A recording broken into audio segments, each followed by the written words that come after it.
रवि बचपन से ही अपनी मां को लेकर ज्यादा खुला रहा था। पिता हमेशा चुप रहते, कम बोलते और दिन भर मेहनत में डूबे रहते।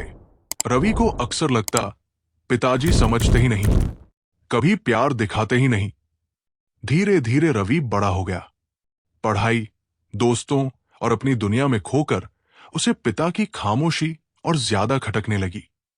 एक दिन कॉलेज में फीस जमा करने की आखिरी तारीख थी। रवि परेशान बैठा था। घर की हालत पहले से ही तंगी में चल रही थी। वो सोच रहा था कि इस बार शायद उसका साल ही रुक जाए। शाम को पिता रिक्शा चलाकर लौटे। कपड़े पसीने से भीगे हुए थे और आंखों में थकान साफ झलक रही थी। उन्होंने बिना कुछ कहे अपनी जेब से मुट्ठी भरकर सिक्के और मुड़े तुड़े नोट टेबल पर रख दिए।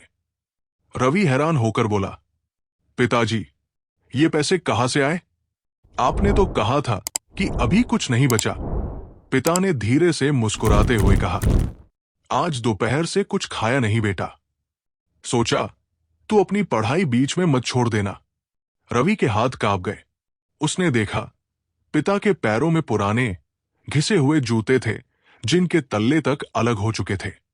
हथेलियों पर छाले, आंखों में थकान और दिल में सिर्फ उसके लिए चिंता।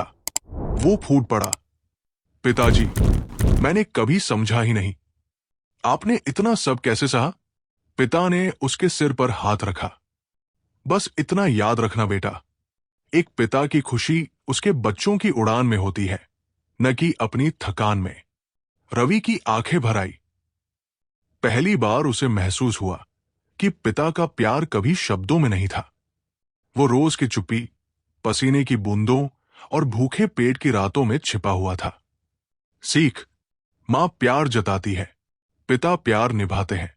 उनके त्याग अक्सर दिखाई नहीं देते, पर हमारी हर सफलता में उनकी थकान भी शामिल होती है।